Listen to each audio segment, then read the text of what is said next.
Good afternoon, and welcome to ANCOR Pro HR. My name is Faizan Ahmed, and I'm the Head of Human Resources at ANCOR Thailand. Today, we'll be discussing a very important topic relating to the importance of values and the impact on employee productivity. I have with me a very special guest. His name is Hamza Fazl, who is the Head of HR and Inclusion for BAT Vietnam, looking after the East Asia area and sector. Hamza and I have actually been associated for the last over 20 years, worked in similar companies such as our time in Unilever Pakistan, and have even worked within the tobacco sector at the same time. Hamza, of course, has a very strong HR experience overall, covering areas such as HR business partnering for corporate and supply chain functions, employee relations, talent management, restructuring of organizations, as well, of course, as transformation-related efforts. So we're very, very happy to have Hamza with us for this session today. Hamza, thank you so much for joining the session. Hi, Hamza. Can you hear me?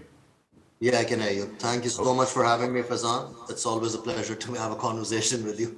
No, of course. Absolutely. I can imagine. Okay, great. So Hamza, I think without further ado, let's just dive right into the questions that we have. I will mention that we have a few questions from our online viewers as well. That will be at the tail end of the session that we have. Okay, first and foremost, how important do you think company values are? I think personally, company values are pretty much the bedrock of any organization that they should look to instill, because company values that support your business strategy and agenda will drive your business and propel it to great heights. Most of the challenges that I see that companies face is either their values are too perhaps outdated, because we don't generally pivot or transform with the going times, or we simply don't spend enough effort or time in setting them up at the same place. What that does is it leads to a disconnect of what you want to deliver and how you're going to deliver it. So the company strategy is easily the what you want to do. It's the how that the company values deliver, what you value, what are your priorities. And incidentally, yeah, I think it's missions, company vision statement, mission, and core company values are some of the first things anyone should set up when they're looking to set up an organization. So essentially, you're saying that more often than not, when, let's say, some of these fundamental factors are not set up, there's no interconnection or cohesion between them, which probably leads organizations to go in sort of a misguided direction when things are not linked directly to the strategy. I'm assuming that's exactly the point that you're making. Yeah, so no, you're absolutely correct. I think you raise an interesting point, right? So you've got your leadership who's got a vision. But then when you have to cascade it and get your broader organization going on track to it, the values play the key integrator role in how they're going to do it. And of course, you need something relatable, something accessible for people to constantly base themselves in. Because you can't have the CEO constantly going talking to everyone one by one, hey guys, this is how we're going to do it, right? So what are the guideposts that you set up that everyone can look up, this is how I base my things on? Okay, great. No, I think that was great. Thank you so much for the response. Okay, let's say move on to the next question. Mm-hmm. So, how often, in your experience, do you see a direct correlation between the company values and the exhibited behavior in terms of employee? I think okay, so setting up company values does not generally mean the employees will exhibit that behavior too. Now, that's a very broad topic that we can discuss. Company values go in as you've set it up. Then the reality comes in is what are the enablers you're setting? What are the processes you're setting? What is the communication that you're doing? What are the behaviors you're rewarding? So you can set up company values. They can be the best company values you can think of. But if you're not embedding them properly, they're not going to translate into employee behavior. Unfortunately, just setting up company values doesn't really always mean that it's going to be moving towards employee behavior. So are you promoting people that are displaying those values? Are you rewarding people that are displaying those values? Are you discouraging behaviors that are going sort of in conflict with the values that you want to drive? Is your performance management system based on it? Is your recruitment system based on it? Is every internal activity you're doing somehow exemplifying those values? I think if you don't put those things in place, you're not going to see the behavior. So the idea that company values are not translating to behaviors doesn't necessarily mean that the values are not correct, and certainly doesn't mean that the employees are not correct. It primarily always is you're not embedding it properly. Okay. And of course, as I'm very well aware that you have a multi-regional experience as well. So of course, you worked in Pakistan, you've worked in Hong Kong, and you've worked also, of course, obviously, currently you're based in Vietnam for the last 7 or 8 months, I'd say approximately. Did you see any major shifts in terms of behavior across the three markets in terms of the value set? Yeah, I think so. If I go in further detail on this one, so there's always there's always an overlay of local culture, which you can't ever ignore. And one of the things that most multinational corporations, or actually any offshore company that moves into a new location, needs to compensate for is how do their values play into the local culture. Now, if your values are driven towards speed and faster decision making and open conversations, right? Just as an example, but you're looking at East Asia, which is generally very hierarchical. They're very measured in how they approach it.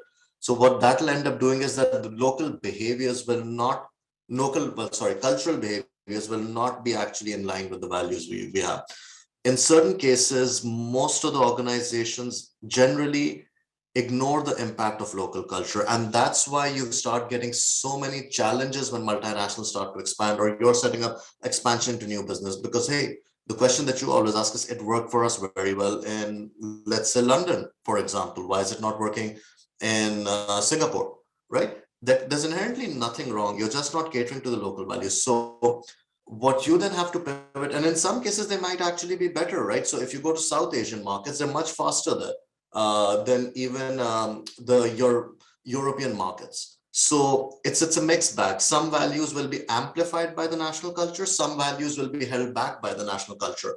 And you'll actually have to learn what to leverage on in the local culture and what to overcompensate on, perhaps, to build it up. I think those are very insightful points because I think that whether we look at South Asia, whether we look at Southeast Asia, and even, let's say, further east, the cultural impact is massive when you come down to these sorts of things. And obviously, taking into account the localization of the values, while of course it's not like the value changes, but I think it's more the depiction and the, again, I guess, sort of, I would say executing them in certain ways to make them more, I'd say, acceptable, or a different way to ingrain them within the employee base. Okay, fantastic. Thank you so much, Hamza, for a very comprehensive, detailed answer. Can we move on to the next one now? So this is an interesting one. So this question is related to reevaluating the values. So in your opinion, how often should companies reevaluate their values, if at all? Again, now these are very context-heavy questions, right? So there's no one size fits all. So I'll start off by saying that there's no, okay, 2 months or 2 years and then you reevaluate. That doesn't work. I think what's happened as a trend over the past decades, if I look back into it, historically, you had values that were embedded for a century or even 40, 50 years. And I would say till the early 2000s or 90s, companies were quite comfortable acting that way.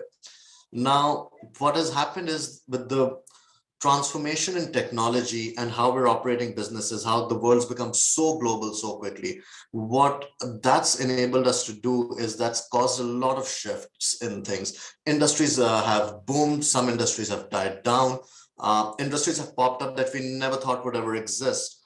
Now, what that does is it has actually required all businesses to sort of move a lot faster and be less conservative. And anytime, so a broad answer that I would give is there are two things that I think a company needs to reevaluate its values on. And it's a company to company decision always. If the results you're trying to achieve are not being achieved, then you need to go back to the drawing board and have a look at, are my values supporting where I want the business to be? That's the first one. And that can always be an internal discussion within the team, then they can have a look at it.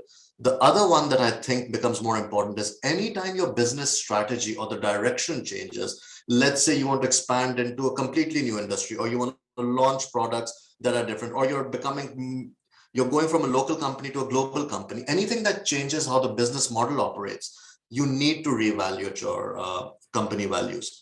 I think now that when I look at the industries around me, and I can talk about BAT, I think we've actually, companies have started changing their values a lot quicker. I wouldn't say that changed them, they maybe evolved them to suit the needs more, a lot quicker than they used to at least 15, 20 years ago.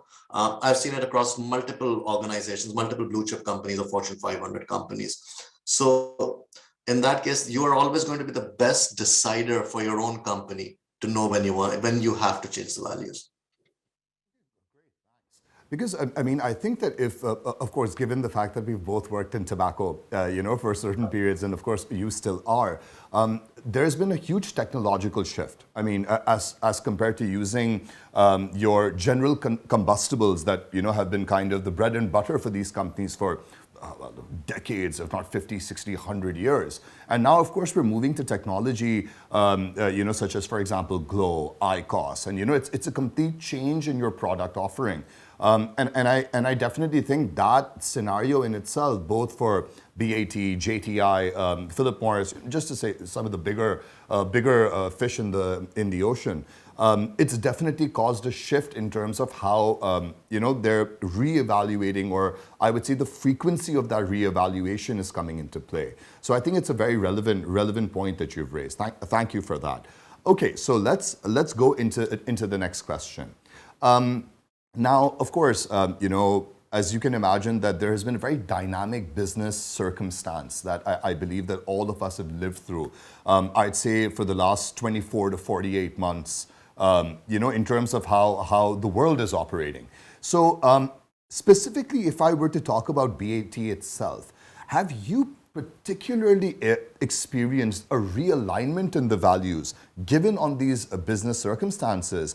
And just a sort of part B to that, have you seen a more, let's say, recent shift between Hong Kong and Vietnam? I think so. That's an interesting question, right? So yes, I would say the pandemic definitely did cause a shift in how we operated. But I think I'll also lay back to your previous question. BAT has been going a business transition along with the whole tobacco industry, if you ask me, on moving away from conventional combustibles into new categories, as we call them, of where we're looking at alternative products that we can put out in the market, right? So what that did is you've had an organization that was perhaps used to a certain way of operating for over 100 years. If I look at it, it's a really old company. Now, what that does is when you're moving into that from a conventional model that you've actually excelled in for over a century, now you're also thinking about, okay, how do I explore new territories? How do I create new market spaces? How do I create a new industry, which is essentially what everyone's trying to do. And what that does is that we did go through a value evolution, as I would like to call it. So BAT went through a massive project called Quantum. It started, I think, in 2019. Where the idea was to transform the business from inside and the outside as to what we're offering our consumers and how we're going to be doing our business globally.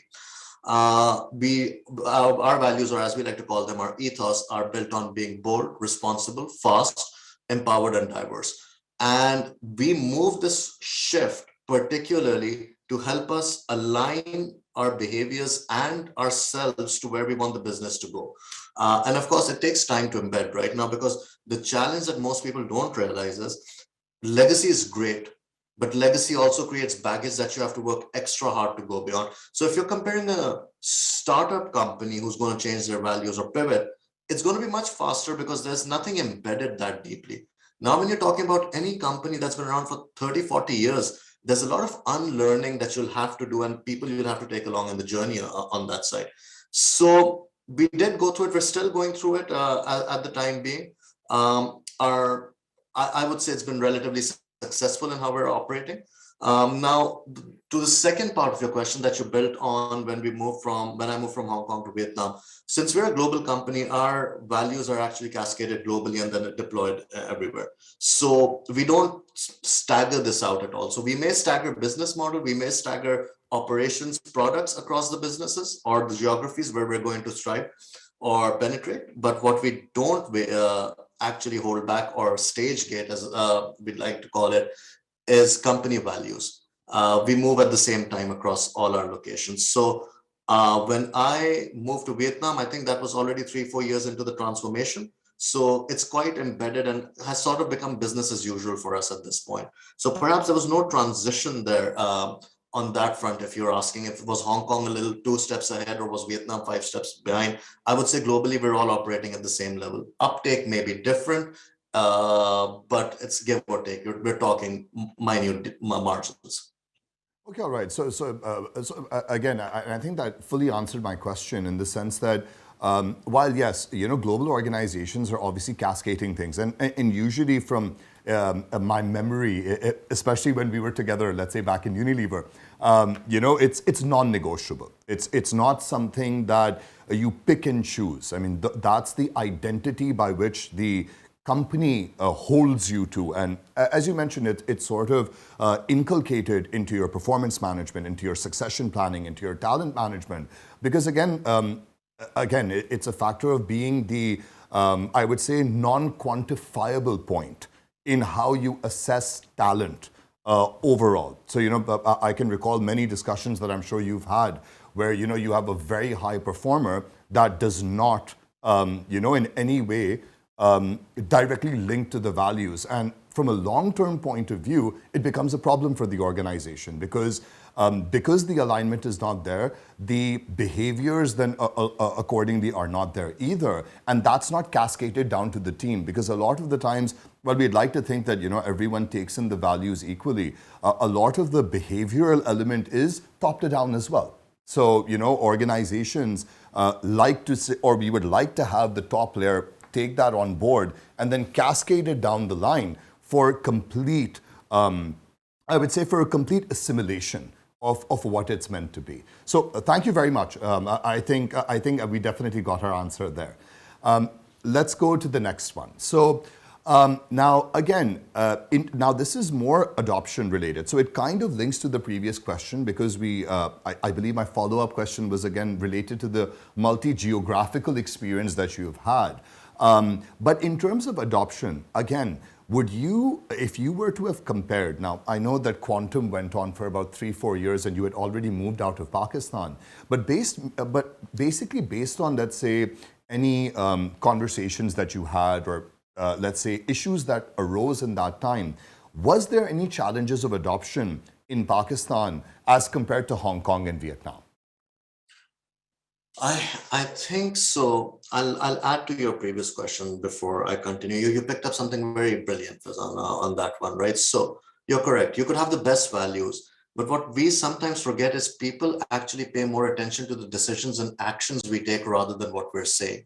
So if you're saying you have a certain set of values and you've got a high performer who's perhaps not acting in accordance with those values, and you are rewarding them, you are actually damaging your values so thoroughly because people are not going to pay attention to that piece of paper or the messaging you give. They're going to look at, okay, doesn't matter. As long as I get the job done, I can do it a very different way, but I'll still get rewarded. So I see that's something that that's potentially a challenge for most organizations where they don't really think through these things. And then they add problems for when they want to embed into it. So I think that's something I just thought I'd add on. And now to build on your question on when you change values and direction, what challenges does it cause? I think there's a whole change management process that you still have to run through, right? So I'm not going to talk about the different models of it. There's quite a few online, people can go through it. But what generally happens is whenever you cause a system shift or a system shock to the organization where you're operating differently, some people and your businesses sometimes struggle to adapt to it. So that's where it comes into, so you've got to have a very strong idea on how much support you offer, how you take them along, what are the enablers and tools you're going to put in place. And at some point, you've got to take a call on at what point do you start making the tough calls, right? And I think in my experience, we didn't generally face those challenges so thoroughly. But yeah, there's always a certain element that may not actually be applicable, be relevant for the new way of working or the new vision that your company wants to drive. So it's about how you handle the whole process with respect and integrity, and make sure you get everyone's buy-in, and you're absolutely fair in what you're doing. I think if I look at all the markets that we were operating in, I don't particularly recall any challenge, but you also have to be mindful. BAT is a big company with very strong processes and a very strong legacy. So we're quite ahead on the journey, and we've done this quite a few times before. So, and with that comes experience on how to manage these changes. So we are fortunate to say we can minimize the impact of this, but I understand not everyone will be in the same position. So at times, it's going to be tough. Any change that you bring in, even if it's a philosophical change or a change in ways of working, human beings as creatures that we are, we don't like change. We like to keep things as it is. And the more comfortable we get, the more we don't want to change. The other part also is, if you're a high performer and you're operating within a certain model, certain values, and all of a sudden the values and the how of what you're asked to do changes, then that brings into question, you're going to look at it from a personal perspective, and you're going to be scared. Will I be relevant? Will I actually be still valued? So you've got to show people the pathway there. I honestly don't have a perfect answer for this, because there's no perfect solution you can put in. You can support it as much as you can, but at times there comes a time when you have to take a decision that the organization's goals are paramount and must be upheld going forward. Thanks. I think the interesting thing that you mentioned, again, was related to legacy employees. And I think that both of us at different points in time have been in certain organizations that had to take some difficult decisions. When it came down to legacy employees, when it came down to a lack of, let's say, adoption of ways of working, processes.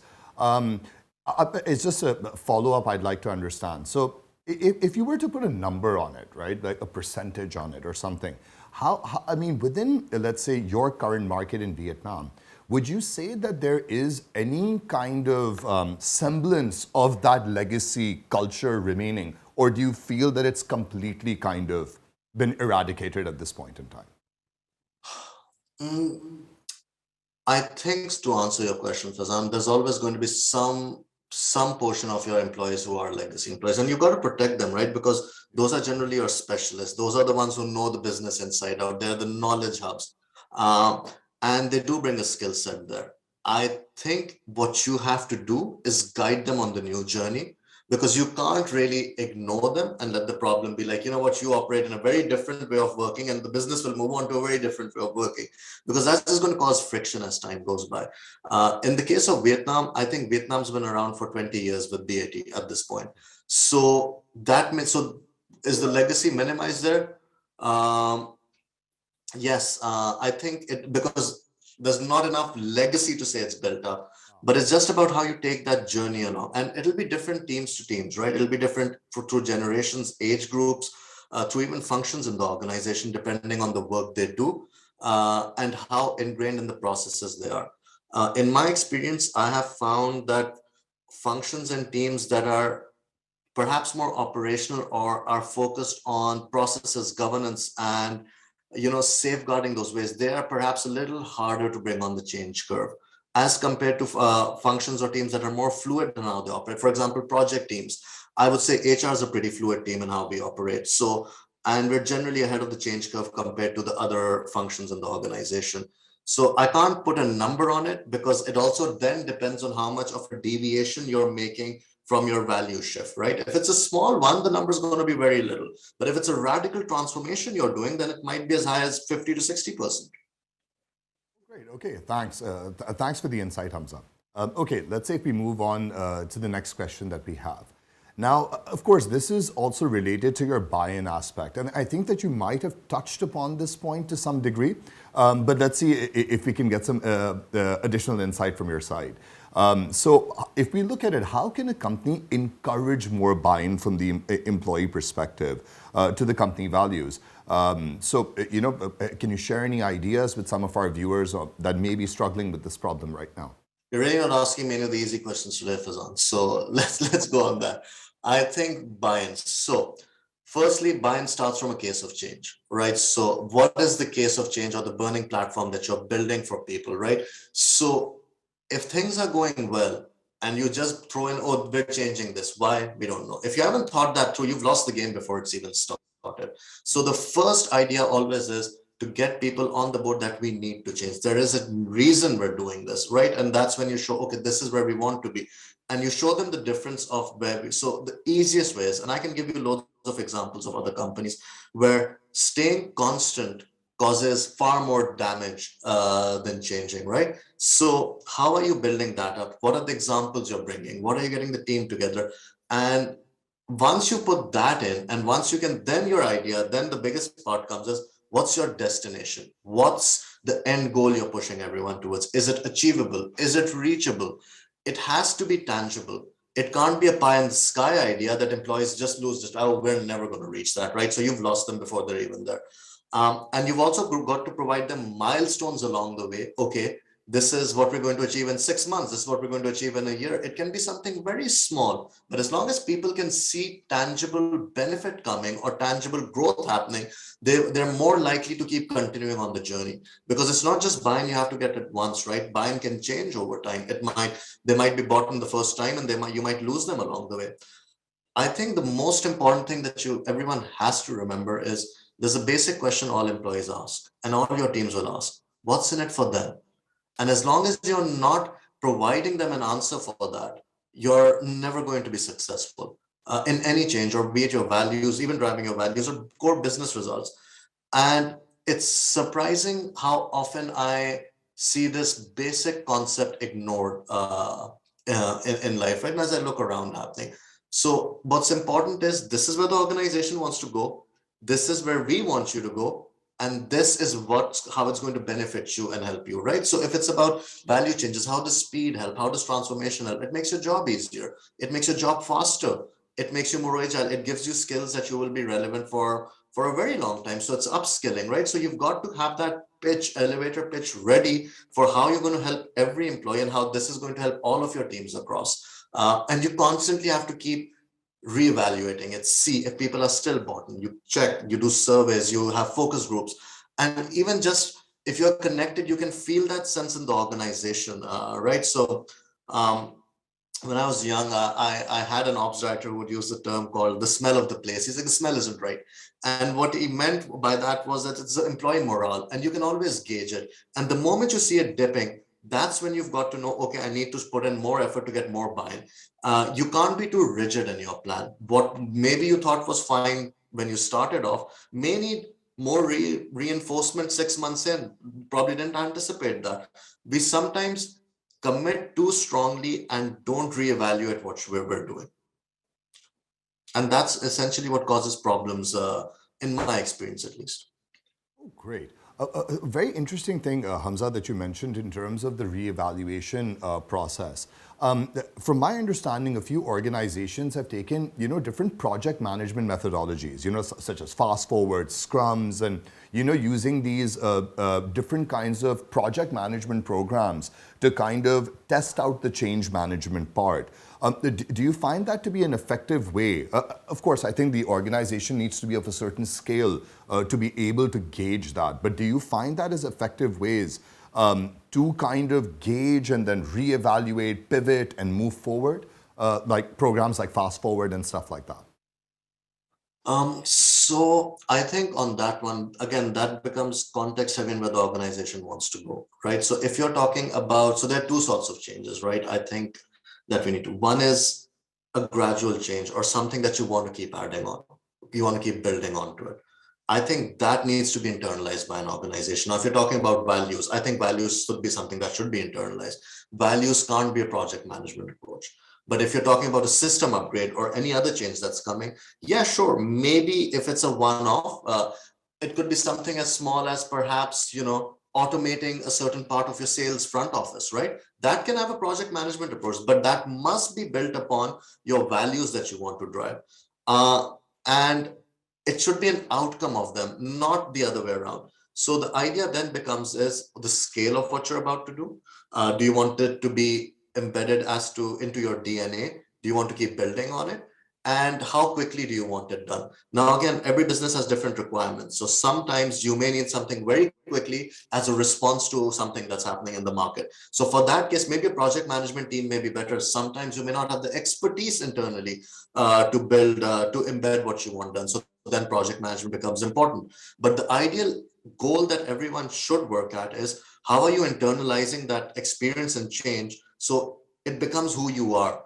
Because you can't keep relying on external parties or projects or teams to keep coming and doing this for you. Because if that's something you want to be, if BAT wants to be very tech focused, I can't keep inviting projects and stuff. I have to make that part of my daily operation. I have to make that part of every person's ideology and how they want to push forward. Okay, and just a very short follow-up. Do you think the leadership has a strong influence here?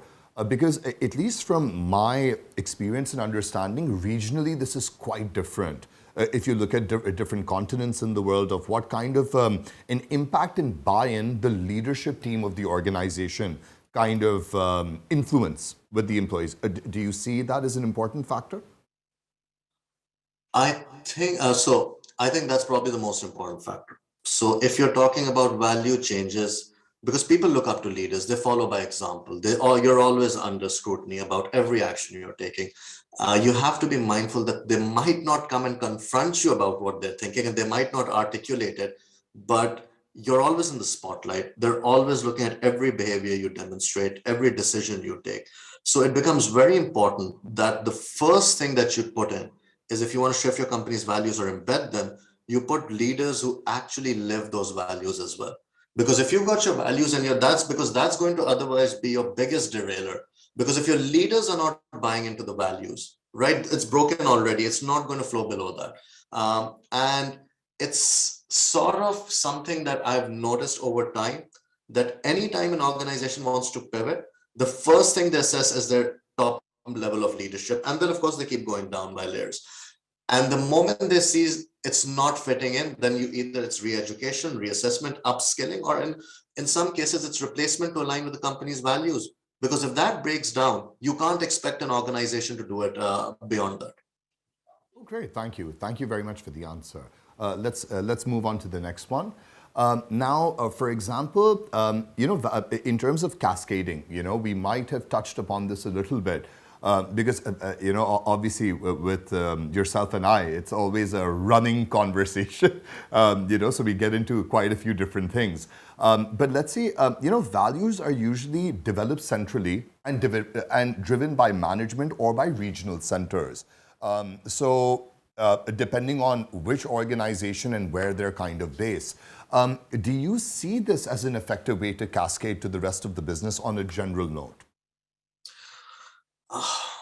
I think, again, just like the business leaders set the strategy and the direction of the business, it's important the values come from them as well.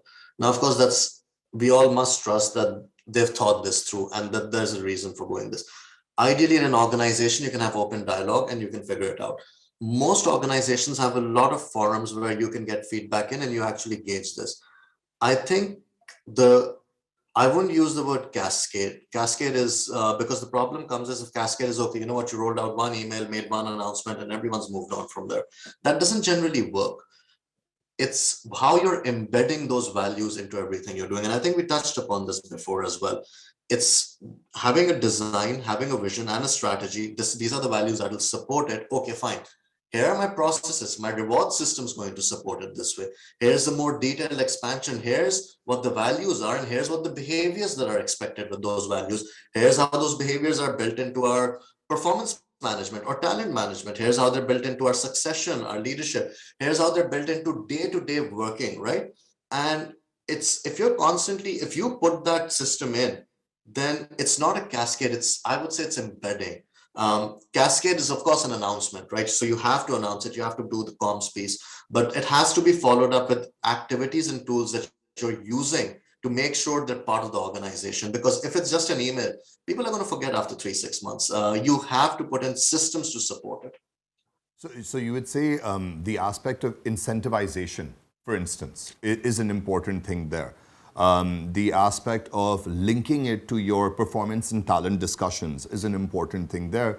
I guess because when you're kind of doing the development conversations and when you're having these discussions with employees, you're obviously going to peg to these points, and there needs to be evidence that pertains to why you have called for this employee or called out that employee for a particular behavior.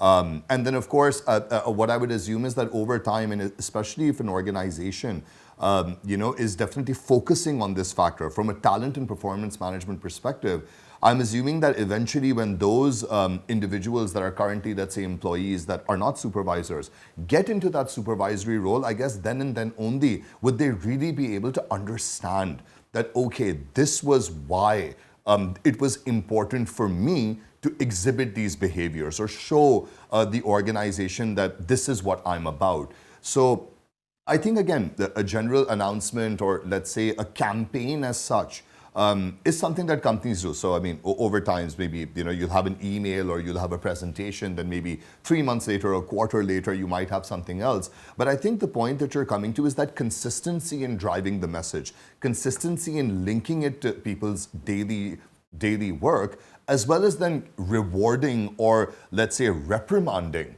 an employee. So I guess, again, it embeds and it inculcates. I guess that's the major message here, I suppose, in terms of the answer. Okay, great. Thanks a lot. Let's move on to the next one. Now, of course, behaviors is something that we've been talking about.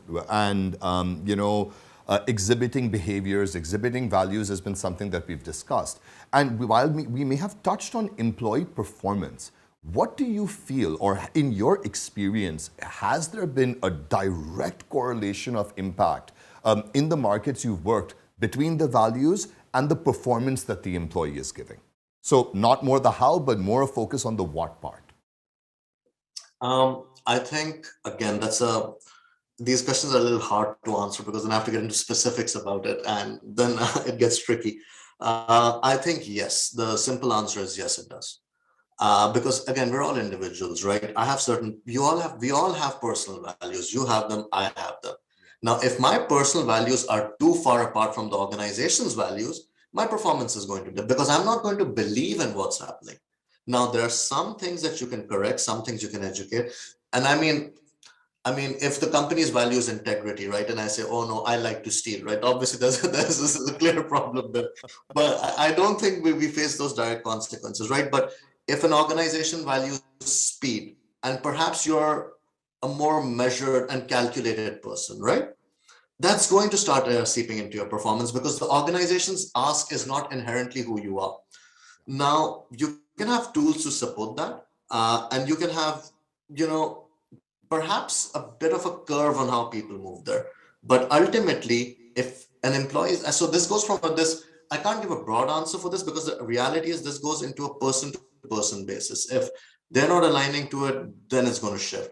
But you have to understand, I would rephrase this in a way that if the organization has a vision to take the business along, then you've got to push that through with the values and get people on board, right? And you have loads of tools on that one.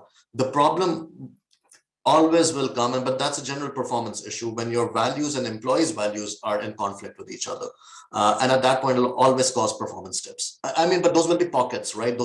You won't have a broad scale breakdown. We're talking about one person or 5 or 6 people at the most out of 100. Now, again, I'm assuming the numbers here. But yes, it does happen. But that's the thing about change and transformation. You push forward and you commit to what you want to do. And how do you help people get along that way? And certain behaviors in an organization, for example, and I think most organizations face this over the years, is, if you're a very hierarchical organization where you're not going to ask any questions or you're not going to challenge, right? And I think as we're moving forward with Gen Z coming in, it's more open, right? You want to have challenges, you want to have discourse. So how do you take that in? Some things take longer for people to adapt to. What you've got to isolate at and focus on performance management is what are the derailers and breaking points. If it's something that can correct over time, perhaps then you put in a program or an upskilling or or an education system where people can actually come along the way. But if something is going to break or compromise your values or delivery, that's where I think HR and managers all across should pay special attention to and be able to differentiate what can be fixed and what needs an immediate solution. Yeah, because I think that's a very fair point. Because again, it's the interpretation of the value which can be quite different. I think I think is one factor that you mentioned, which is important. Which employee to employee, it's very, very different. But I think even when we let's say take another characteristic, such as let's say place within the organization, the hierarchical element. Again, now obviously from a performance point of view, you know, a junior manager, you know, at an entry level position, and you know, if they're meant to be gauged on leadership, of course, it would be relative to the level. But again, I also do believe that inherently changes what the value means to them. You know, in their own, I would say, bubble or focal point of their job. So I think that definitely, as you move up the ranks and move up further and further, certain values, I would say, hold more. For example, I would say an outcome-based scenario as compared to others. Leadership being, let's say, further up the line. Maybe cooperation being something more on the middle side. Effectiveness maybe being the sole contributor to the what part.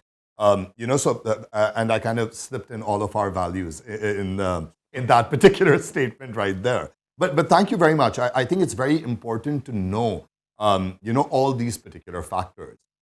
Let's move on to the next one. Now, again, relating to being a fundamental factor, which I think we've established quite a bit in this ANCOR Pro HR webinar that we're currently having.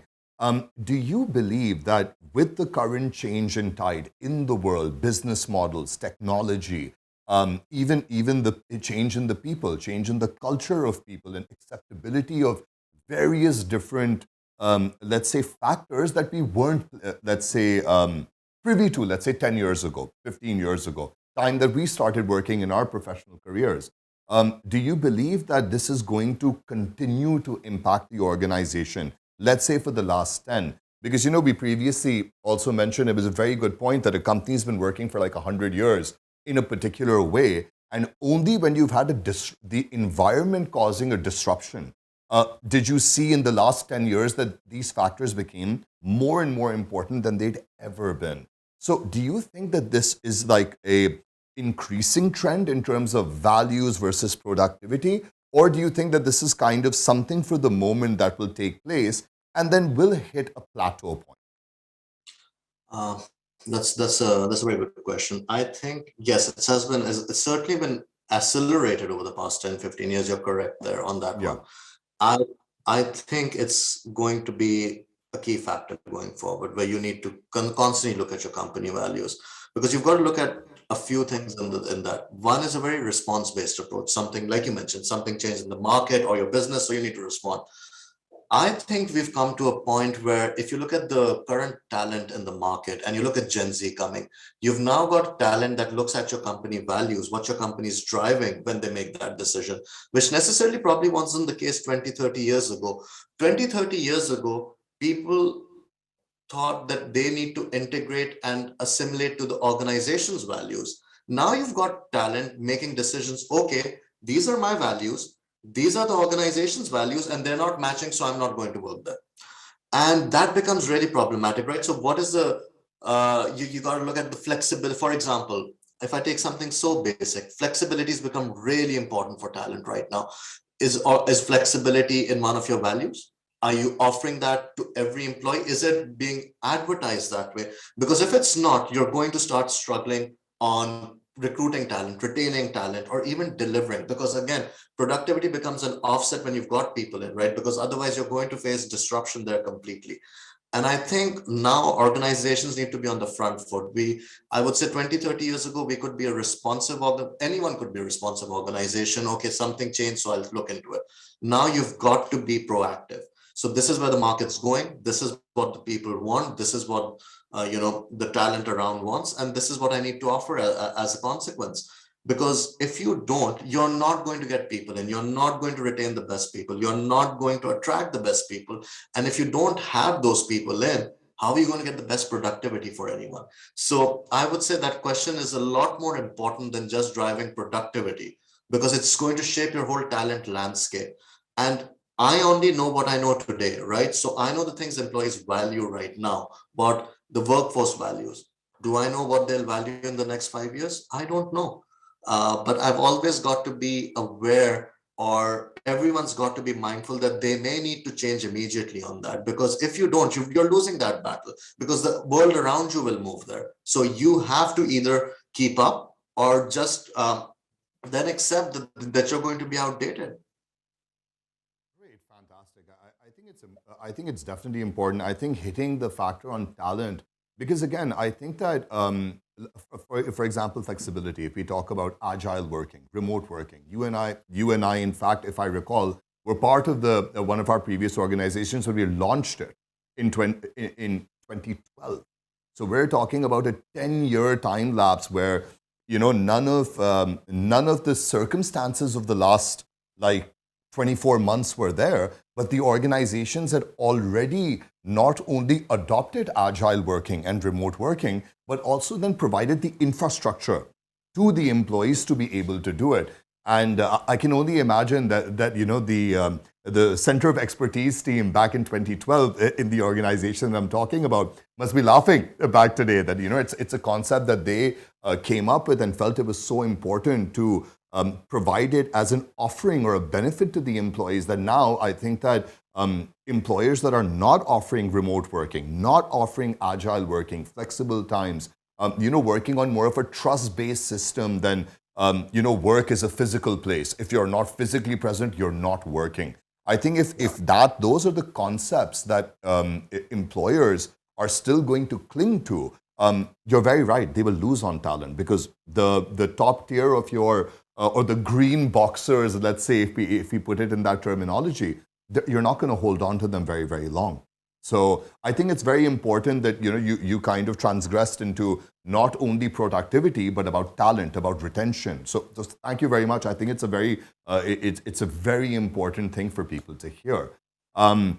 Okay, so Hamza, now we're going to move forward towards a few questions that we got from our website regarding this. So the respondent basically mentioned that if the company has never had corporate values before, what are the criteria that a company should follow to develop those corporate values? Oh, what a great question. Let me try to simplify an answer to this one. I think so. There's a lot of factors I think companies should look into. Firstly, where they're based, what are their plans, how global they are, what is the business they want to do, what is the business strategy, what do they want to drive, how do they want to drive it. So basically, to put it simply, how you want to do what you want to do, right? So I think that would be the first. And again, it's like giving me a blank slate and asking me what's the process, right?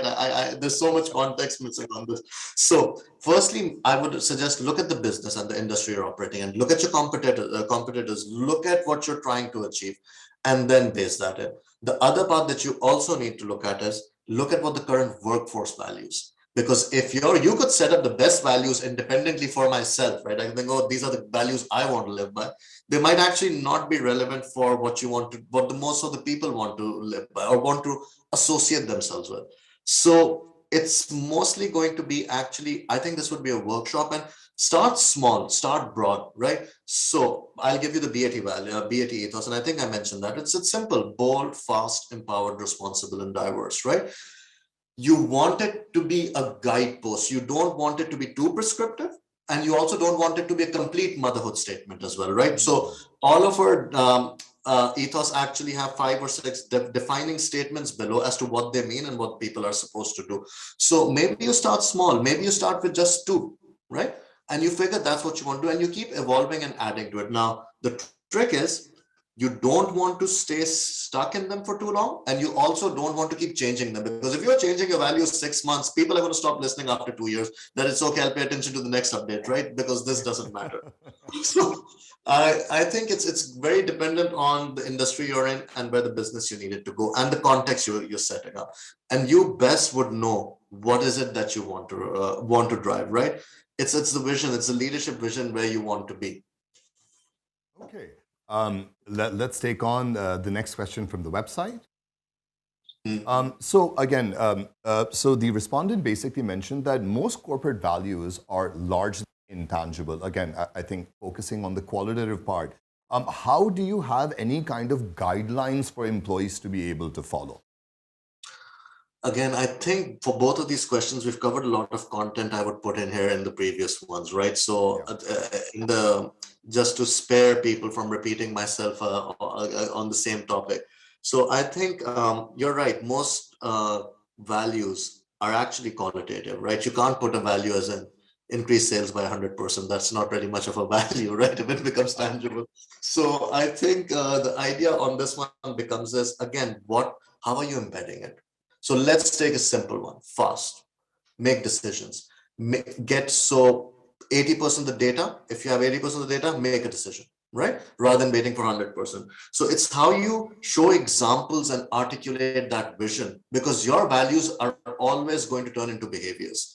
So how are you translating or helping them? Then we can talk about, okay, so then you come up with a definition of what you define as talent for your organization, right? And then you break down those values into what are the behaviors you'd want to see in people, right? So that's one. Is it based on your performance management system? Is it based on your recruitment process, right?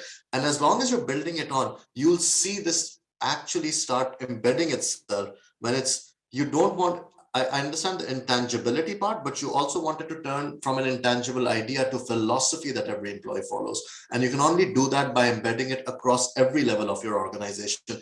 Every discussion must be featured around it. It's simple things like when you're giving presentations of work and then you refer back to it, because we want to be bold, this is what we're going to do, right? So the guidelines will always be the tools that you put in, and it's mostly talent management. It's mostly the reward and recognition, because these reinforce behaviors. So you want it to translate to behaviors. Then you've got to look at, okay, what are the things that will actually embed behaviors? Am I rewarding those behaviors? Reward is certainly one of them. Recruitment's one of them, right? Promotions are one of them, right? And just simple non-financial recognition is one of them. That will turn from an intangible idea to an actual behavior that you'll start seeing more and more. And then, of course, that's going to give us the outcomes that we're essentially looking for from the employees. Okay, great, fantastic. Well, I do believe that pretty much wraps up, our webinar for today. So I just want to take this opportunity, Hamza, to thank you greatly, for your time. I know you're an exceptionally busy person. So thank you so much for your time and, the support that BAT also provided, regarding us having this discussion. So thank you again very, very much. I hope it was a good conversation. Thank you so much. Firstly, it was a privilege and a pleasure. More than happy to be part of this. And I think personally, it also allowed me time to sit down and reflect on things, right? And have an outside-in approach to this. Because what happens is when you keep working in organizations, you're so caught up in day-to-day, your world becomes that organization, right? You don't think beyond that. So it was a good time for me to reflect and start thinking from perhaps a third-party perspective as to why we do half the things we do. So thank you. No, thank you so much. But, so again, thanks a lot. Hope to see you in Vietnam sometime soon. And take care and stay safe. Thank you very much. No, thank you, Fazan. Have a great day. Thank you, everyone. Too. Take care. Bye-bye.